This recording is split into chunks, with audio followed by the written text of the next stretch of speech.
నమస్తే సార్, మీ పేరండి? చిన్ని కృష్ణ అండి. ఏం చేస్తారు సార్? ఈ డ్రెస్ మెటీరియల్ అమ్ముకుంటాను. డ్రెస్ మెటీరియల్ అమ్ముతాను. ఇక్కడ తాడేపల్లి సెంటర్లో పెట్టుకోవాలి. అంతకుముందు కొంచెం విజయవాడ టౌన్లో తిరిగేవాడిని. ఇప్పుడు ఇక్కడ లోకల్గా తిరుగుతున్నాను. మాది ఇక్కడ పక్కన కంప్లీట్. ఎంత వస్తుంది సార్ రోజుకి? రోజుకంటే ఇవి రోజు కాదు నాన్న, ఇవి పంజాబీ టాప్స్. ఇవి ఒకసారి తెచ్చుకుంటాను ఒక లాటు. లాట్ మొత్తం అమ్ముకుంటే 15,000 20,000 లోపు మిగులుతాయి. అమ్మితే నేను అమ్ముకుంటా, లేదంటే లేదు. మాకు మరి పెన్షన్ వచ్చింది, చేనేత పెన్షన్ 4,000. ఇదే ఎండలో ఉన్నప్పుడు వెళ్ళిపోతాం ఇంటికి. మామూలుగా కాస్త సీజన్ వచ్చినప్పుడు బాగుంది. ఈ వ్యాపారం మరి వైసీపీ ప్రభుత్వంలో బాగుందా, ఇప్పుడు కూటమి ప్రభుత్వంలో బాగుందా? ఆ ప్రభుత్వం ఈ ప్రభుత్వానికి సమస్య కాదు. ఇప్పుడు నేను ఇక్కడ 30 సంవత్సరాలు తిరుగుతాను, 31 సంవత్సరాల నుంచి. నేను అందరూ బాగా ఎల్లనొట్టేడు మీద ఏమవుతుందంటే మనకి అందరూ పిలుచుకుంటారు. ఒకవేళ అప్పులు ఇచ్చుకుంటూ ఉంటాను, వాళ్ళు ఇస్తూ ఉంటారు. ఇది మన గురించి మనకి ఎప్పుడైనా ఒకటే. నాకు అన్ని సీజన్లో బేరం ఉంటుంది, సీజన్లో బేరం ఉంటుంది. జగన్ గారి ప్రభుత్వంలో మీకు సంక్షేమ పథకాలు ఏమన్నా అందినాయా? ఇది పెన్షన్ వచ్చేది మాకు. చేనేత పెన్షన్ ఆయన అదే కిరణ్ కుమార్ రెడ్డి గారి టైంలో నాకు శాంక్షన్ అయింది. ఈ ప్రభుత్వంలో కూడా అది కంటిన్యూ. 4 రాజధాని పెన్షన్ వచ్చింది మా ఆఫీసర్స్కి 5,000, మొత్తం 9,000 వస్తుంది. అంటే ఫైనల్గా వైసీపీ ప్రభుత్వం బాగుందని తెలుస్తుందా, లేకపోతే కూటమి ప్రభుత్వం బాగుందని తెలుస్తుందా? చూస్తున్నారు అంటే ఇప్పుడు మరి వీళ్ళు ఇప్పుడేగా పురిటిగా బిడ్డను పెట్టుకుని కూర్చున్నారు. ఆయన అంటే 5 సంవత్సరాల పిల్లల్ని పెంచాడు, అయిపోయింది. ఆయన సంగతి తీసేయండి. 5 సంవత్సరాల పిల్లోడిని పెంచారు, ఎట్టా పెంచారు? ఆయన తిప్పలు ఆయన పడ్డాడు, మన తిప్పలు మనం పడ్డాం, అయిపోయింది.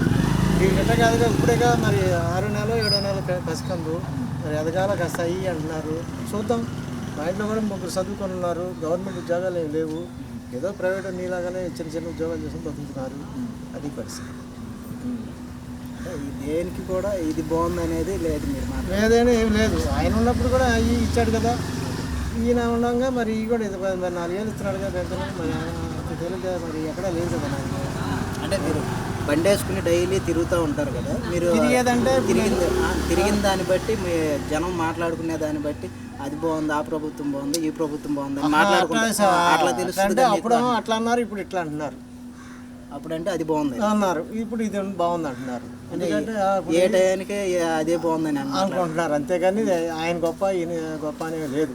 అప్పుడు సినిమా ఇప్పుడుది, ఇప్పుడు సినిమా ఇప్పుడుది. ఓకే, అంతే అంతే. ఏదైనా ఏంటంటే ఇప్పుడు మరి మాకు లోకేష్ బాబు గారు వచ్చారు కదా, మాకు MLA Mangalagiri constitution MLA Lokesh Babu గారు కదా. పాపం ఆయన కూడా మరి చాలా చేస్తున్నారు కదా. ఇప్పుడు పేదలకి హాస్పిటల్స్ కానీ మామూలుగా ఈ కొన్ని ఉన్నాయి కదా. ఏమన్నా చనిపోయినా మన మా పెద్దక్క చనిపోతే ఎమ్మటే పార్టీ వాళ్ళు వచ్చి 10,000 ఇచ్చారు. అంటే ఆ టైంలో ఆళ్ళ రామకృష్ణ ఎమ్మెల్యే గారు, అప్పుడు ఆ టైంలో వైసీపీ ఎమ్మెల్యే ఆళ్ళ లోకేష్ బాబు గారు వచ్చిన తర్వాత ప్రతి ఇంటికి మా ఇంటి చుట్టుపక్కల మంది ఎవరు చనిపోయినా 2-3 రోజులు వచ్చి పార్టీ వాళ్ళు వచ్చి గ్రామ పార్టీ పెద్దలు ఉంటారు కదా, వాళ్ళు వచ్చి 10,000 ఇచ్చారు. చనిపోయిన ప్రతి ఒక్కరికి. ఎవరైనా నువ్వు వైసీపీయా, తెలుగుదేశమా, కాంగ్రెసా, బీజేపీ అనేది కాదు. మనం ఉన్న ఓటర్ నియోజకవర్గంలో ఎవరైనా ఒక అతను చనిపోతే మాత్రం ఆయనకి 10,000 సాయం చేస్తున్నాడు.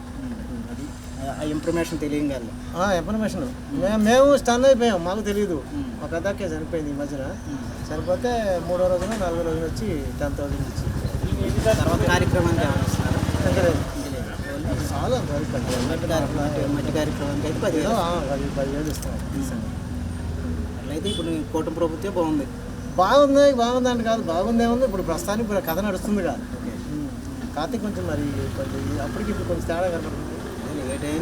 కొంచెం గొడవలు కానీ ఏదైనా కానీ కొంచెం మామూలుగా రీసెంట్గా ఉంటున్నారు కానీ ఎవరు పీస్ఫుల్గా ఉన్నారు. గొడవలు కానీ లేదు ఇప్పుడు. అంటే వైసీపీ ప్రభుత్వంలో గొడవలు అయ్యాయి అంటే అప్పుడు సంగతి అంటే గట్టిగా మాట్లాడినా మరి కొంచెం గొడవలు ఉండేవి కదా. అది ఎందుకంటే మేము కూడా లేడీస్ ఇప్పుడు నేను ఎప్పుడన్నా ఉంటే సపోజ్ ఇప్పుడు పేద సాదా పిల్లలు ఉన్నారు, కాలేజీకి వెళ్ళే పిల్లలు ఒక టాప్ కుట్టించుకోవాలంటే నాకు రేట్ కావాలి లేదు. నేను 2 గంటలు ఒకటి ఫ్రీగా ఇచ్చేస్తాను. ఎందుకంటే మనం ఎప్పుడు వచ్చి ఇక్కడ బాగా ఇది అయిపోయి ఉన్నాం కాబట్టి. అట్లా ఫ్రీగా మీకు లాస్ వచ్చినా రాబోయే నాకేం ఇబ్బంది లేదు. పెళ్లి చేశాను, మాకేదో పెన్షన్ వచ్చింది, ఏ ఇబ్బంది ఏం లేదు. దేవుడి వల్ల కస్టమర్లు ఇంపార్టెంట్ అని మాకు అంతే. ముందుగా జనం మన కోసం ఎదురు చూడాలి. మనం జనం కోసం ఎదురు చూడకూడదు. వాళ్ళు ఇప్పుడు ఇంత పీస్ఫుల్గా కూర్చోవాలంటే మీరు ఆలోచించండి. అలా అయితే మీకు చాలా లాస్ వచ్చేది. ఏం రాదు, ఎందుకు రెండు కొంటే ఒకటి ఇచ్చేస్తే ఫ్రీ. నాకేం అలవాటు లేవుగా, మందు గిన్నె అలవాటు లేదుగా. నాకు అంటే మీకు లాట్ మీద ఎక్కువ ఏమన్నా వస్తాయి? వస్తాయి అంతే. నేను అక్కడ చెప్తా, లాట్ వేసాను 2 ముక్కలు ఎక్కువ ఎవరిన పేదసారి అనిపిస్తాను అన్నీ నాకు దాని గురించి ఈ ఊళ్ళో తీర్చుకోవడం పరిగెత్తడం అదేం లేదు. ఒకళ్ళు ఏంటంటే నేను అంతకుముందు పొద్దున్నే 6ంటికి వేసి సాయంత్రం 6ంటి దాకా వచ్చేవాడు. అదే మొత్తం వేసి కాస్త భోజనం చేసి వస్తాను. అమ్మ లేదని బాధ లేదు. ఇప్పుడే కాదు అప్పుడు కాదు, ఎప్పుడైనా కానీ మొదటి నుంచి నాకు బేరం బాగా నాకు ఇబ్బంది ఏం లేదండి. దేవుడి దయ వల్ల నాకు మాత్రం నా ఇది సరిపోయింది. మేము ఇద్దరమేగా, భార్య భర్తలు ఇద్దరం. ఆ పెన్షన్ మాసం ఇందులో 10,000 వచ్చినా, 8,000 వచ్చినా, 6,000 వచ్చినా, 2,000 వచ్చినా సార్ మాకు సరిపోతుంది. అంటే ఫైనల్గా ఇప్పుడు నాకు కూటమి ప్రభుత్వం బాగుందనిపిస్తుంది, మీకు వైసీపీ ప్రభుత్వం బాగుంది అంటే జర్నీ చేస్తారు కదా రోజు. ఇప్పుడు జనం అంతా కొంచెం ఇటే మాట్లాడుతున్నారు, ఇటు కూటమి ప్రభుత్వం అయిపోతుంది. ఎందుకంటే అప్పటికి మాట్లాడుకుంటుంటాం అంటే అందరూ పరిచయం కదా బాగా. పరిచయం మీద ఇప్పుడు ఏంటంటే ఇప్పుడు ఈ అబ్బాయి ఉన్నాడు, అంతకుముందు అదే రకంగా ఉండేవాడు, ఇప్పుడు మారారు. అంటే చాలామంది మాట్లాడుతూ ఏంటంటే వైసీపీ ప్రభుత్వం మాకు సంక్షేమ పథకాలు డైరెక్ట్గా అకౌంట్లో పడ్డాయి, ఇప్పుడు ఈ కూటమి ప్రభుత్వం మాకు ఏం అందలేదని అని చెప్పి మాట్లాడారంటే వాళ్ళు ఇస్తామంటున్నారుగా. మరి అన్నీ మరి తోముకొని కూర్చున్నారు, అది పళ్ళాలు ఉట్టిగా కనపడుతుంది, భోజనం లేదు ఇక్కడ. మరి అన్నీ చేసుకొని వాళ్ళు ఇవన్నీ ఇస్తానంటున్నారు కదా, వచ్చే నెల నుంచి పై నెల నుంచి అన్నీ కేవండి. వాళ్ళు ఇవ్వాల్సింది ఆల్రెడీ 3 ఇంప్లిమెంట్ చేశారు. ఇప్పుడు అదేది ఇంప్లిమెంట్ చేసిన ఒకటే అందుతుంది, గ్యాస్ బండ్ ఫ్రీ అన్నారు. అదొకటి 6 గంటలకు ఇచ్చాడు, 4,000 రూపాయలు పెన్షన్ చేశాడు. ఇప్పుడు ఏంటంటే ఉచిత బస్ ప్రయాణం ఒకటి. మరి ఇంకేముంది, అది మన దసరాకి మళ్ళీ నూతన సంవత్సరం అన్నారు. మరి లేదు వచ్చే నెల ఇప్పుడు ఇస్తున్నాం అన్నారు, ఉగాదికి అంటున్నారు. అది ఓపెన్ అయింది. ఆల్రెడీ బస్సులు కొనేసరి జనం చెప్పుకుంటున్నారు, టీవీలో చూస్తున్నాం, అన్నీ చూస్తున్నాం. ప్రస్తుతానికి ఇప్పుడు కథ బాగా నడుస్తుంది అనుకుంటున్నాం మేము. అది